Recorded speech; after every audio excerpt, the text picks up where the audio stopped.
E aí, pessoal, eu espero que vocês estejam bem, apesar de tudo. Enquanto nós estivermos nessa contingência devido à pandemia do novo coronavírus, as aulas serão ministradas online. Nós vamos começar hoje com a anatomia da medula espinhal e do tronco encefálico, que nós já vimos a parte prática na última aula, né? E vocês já têm uma visualização da peça, e isso ajuda muito para nós continuarmos aqui com a parte teórica. Então, só revisando aqui, gente, eu sei que vocês já viram isso na parte de generalidades e responderam também nas perguntas rápidas, a divisão anatômica do sistema nervoso, né? Só para a gente revisar, que é sempre bom. Então, ele é dividido em central e periférico. É importante ressaltar que o sistema nervoso central é estritamente relacionado com o esqueleto axial. Então, ele fica dentro de cavidades que são formadas pelos ossos do esqueleto axial. No caso do encéfalo, os ossos do crânio, que formam a cavidade craniana, e no caso da medula espinhal, as vértebras, a coluna vertebral, que forma o canal vertebral, resultado da sequência de forames vertebrais das vértebras, né? Então, voltando aqui para a subdivisão do encéfalo, ele é dividido em cérebro, subdividido em telencéfalo e diencéfalo, o cérebro, que é aquela região mais evoluída do sistema nervoso central, o cerebelo, que fica mais caudalmente ao cérebro, né, que nós vimos lá na aula prática que ele forma o teto do quarto ventrículo.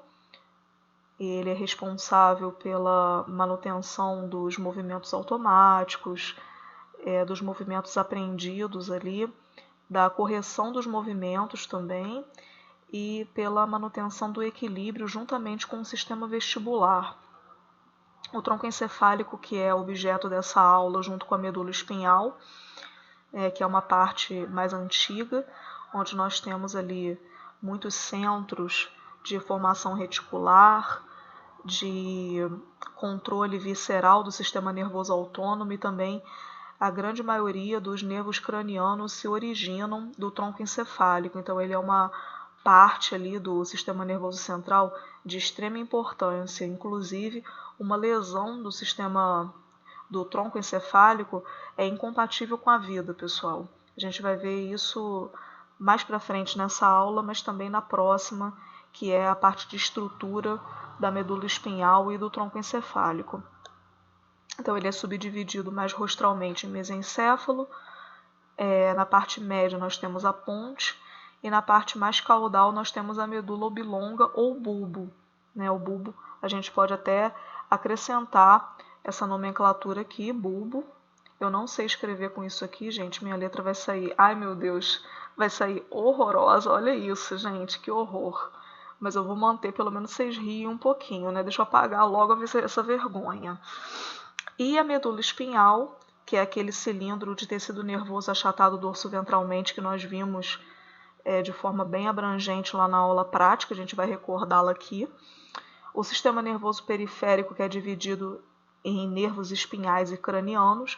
Os nervos espinhais variam bastante em número dentro das espécies domésticas, então nós não vamos vê-los nesse início com tanto detalhe. E os nervos cranianos, que são 12 pares, que a gente vai ver numa aula separada, que eles são importantíssimos. Os gânglios, que são aqueles acúmulos de corpos celulares de neurônios fora do sistema nervoso central, que nós vimos lá na aula prática também. O gânglio da raiz dorsal é um exemplo. E as terminações nervosas, que nós vamos estudar com mais profundidade na aula de fisiologia sensorial. Nesse slide, gente, nós temos duas vistas. Há uma vista lateral aqui do encéfalo de um cão, e aqui uma vista ventral desse mesmo encéfalo. A diferença é que esse daqui está com a vascularização representada, não nos interessa agora. Depois a gente vai ver isso com mais calma, a vascularização do encéfalo. Aí vamos começar a olhar essa daqui, gente, da esquerda. E aqui na região ventral, nós observamos uma das partes do tronco encefálico aqui, ó, que eu estou passando a seta, que é o bulbo. O bulbo, nessa vista lateral, ele fica visível, né? A gente consegue visualizá-lo bem aqui, o que é diferente para a ponte, tá? Que estaria aqui mais rostralmente, e para o mesencéfalo, que está aqui mais rostral também.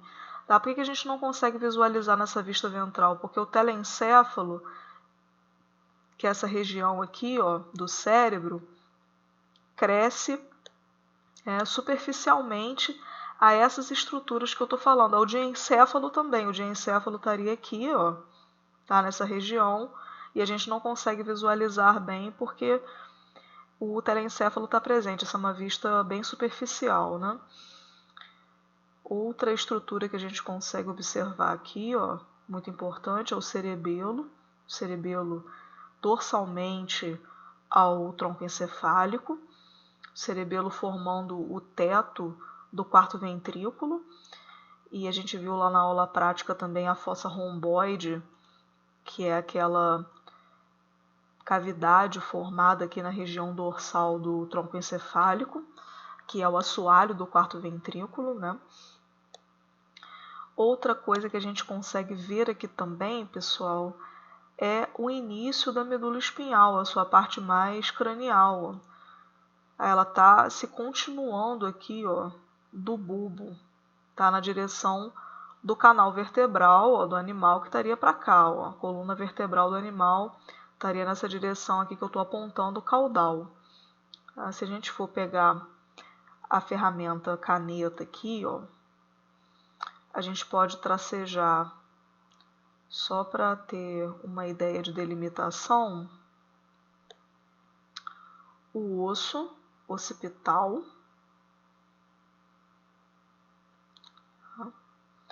o forame magno estaria aqui nessa região, ó, forame magno, por onde a medula espinhal está se iniciando. E se articulando com o occipital, estaria aqui a nossa primeira vértebra cervical, que é o Atlas, C1, tá? Nossa primeira vértebra cervical.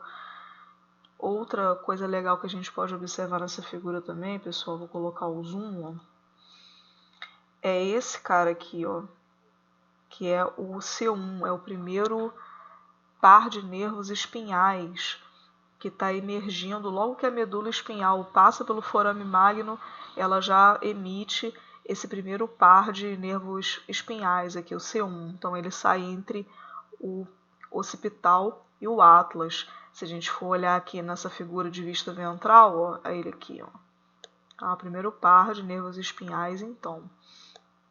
Certo?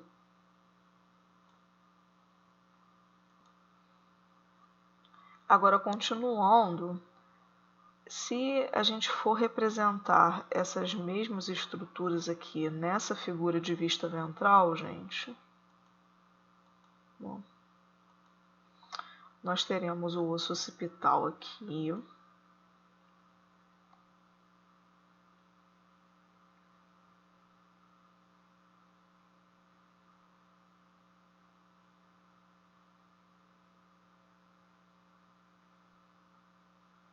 Olha lá, ó.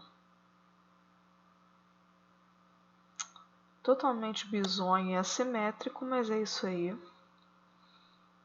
E o Atlas, ó. O Atlas se articulando com o occipital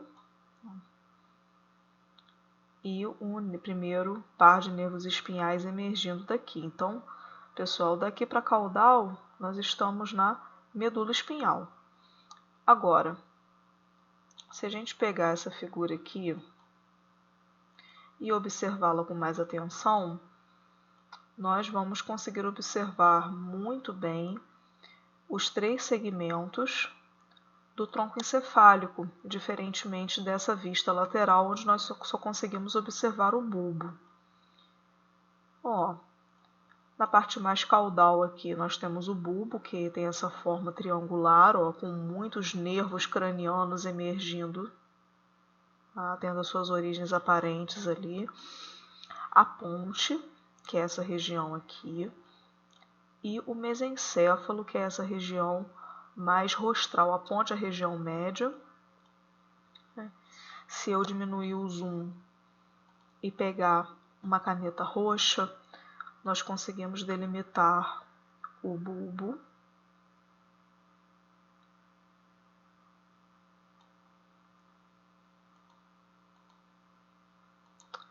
A ponte agora aqui em laranja. E, deixa eu ver que cor, pode ser azul, o mesencéfalo, olha lá. Então essas são as nossas regiões aí demarcadas do tronco encefálico. Eu vou apagar agora tudo, para a gente conseguir determinar algumas estruturas importantes naquela figura ali da direita, ó. No bulbo, pessoal, que é essa estrutura aqui, nós temos esse acidente central aqui no plano mediano, que é a fissura mediana ventral. Fissura mediana ventral que está vindo continuada lá da medula espinhal e está dividindo o bulbo em duas metades iguais aqui, simétricas, no plano mediano. Lateralmente, a fissura mediana ventral, nós temos essas duas intumescências aqui, que são as pirâmides bulbares. As pirâmides bulbares são duas intumescências que marcam a passagem das fibras do trato córtico-espinhal, que é um trato responsável pela transmissão dos movimentos finos, movimentos mais elaborados.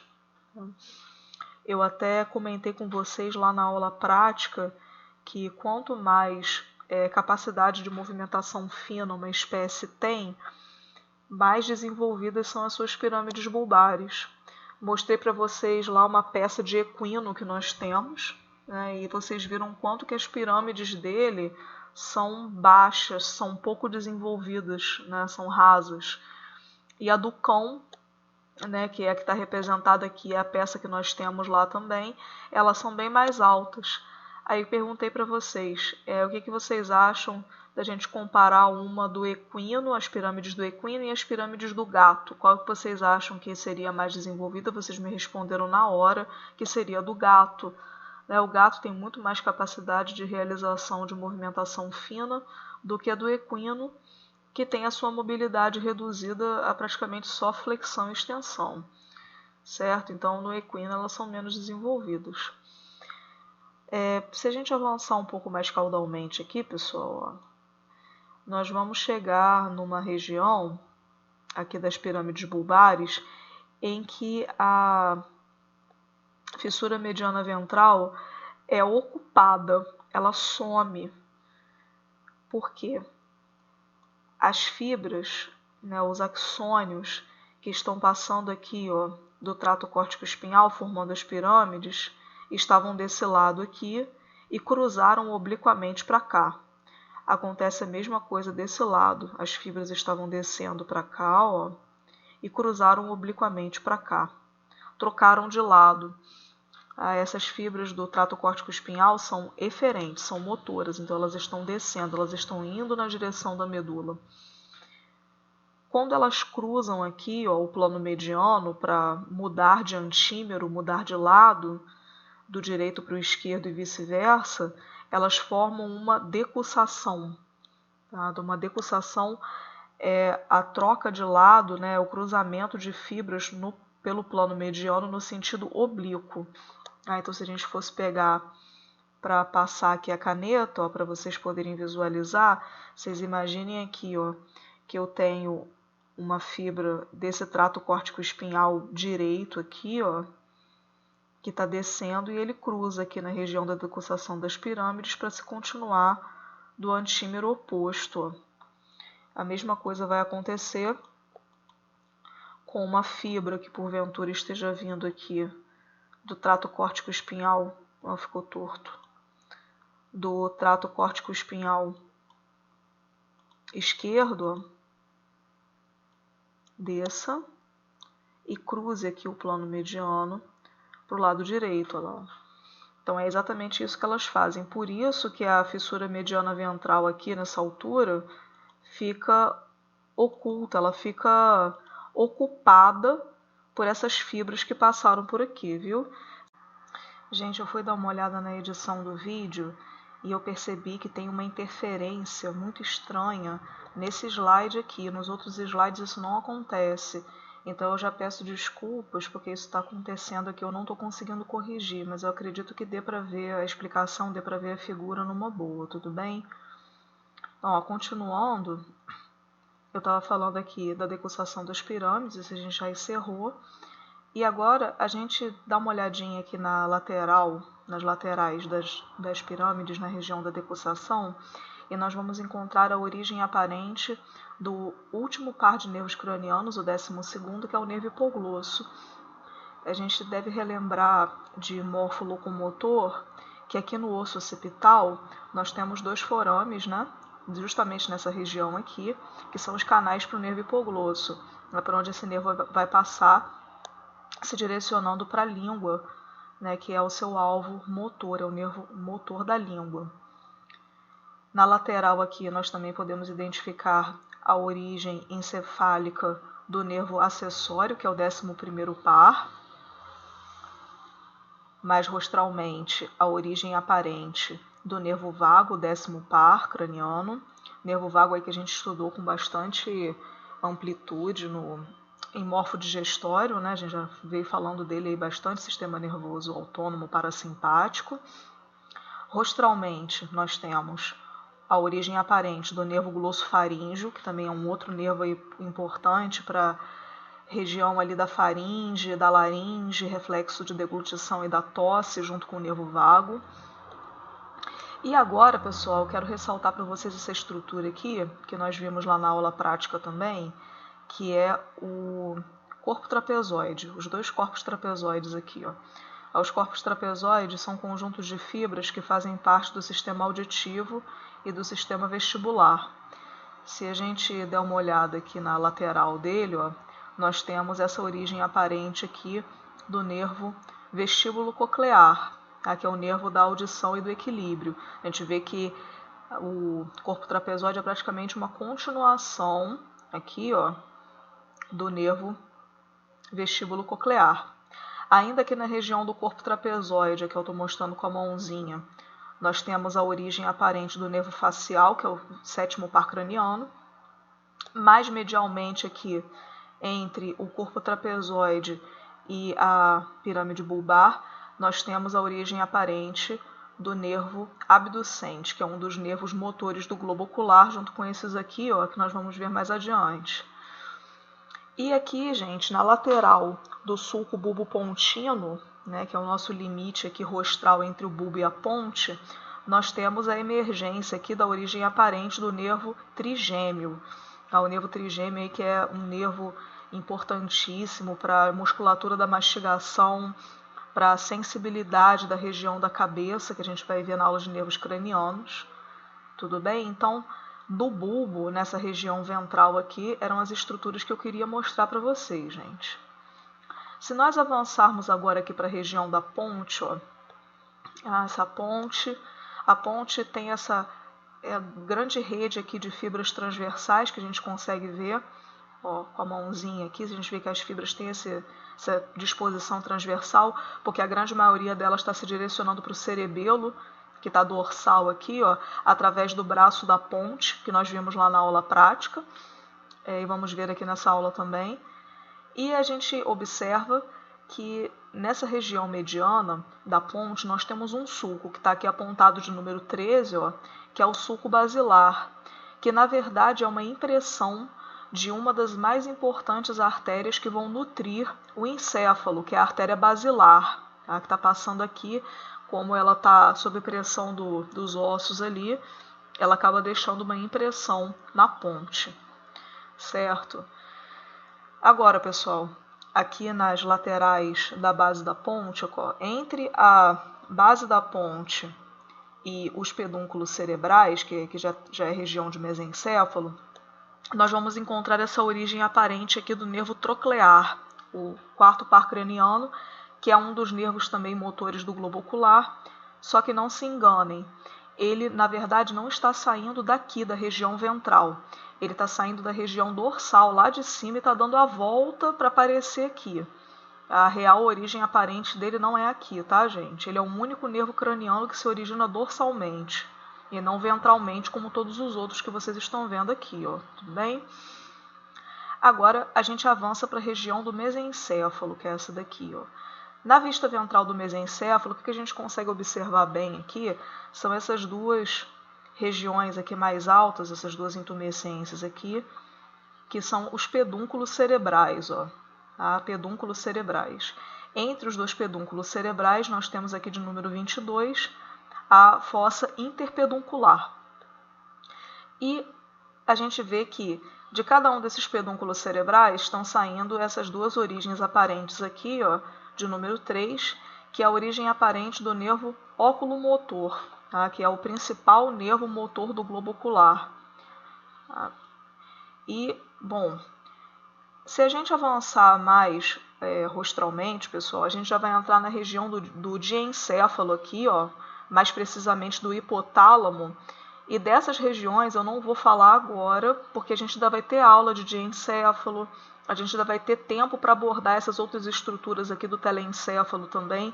Então, para o vídeo não ficar muito longo e eu não fugir do assunto da aula, eu não vou falar disso daqui agora, tudo bem?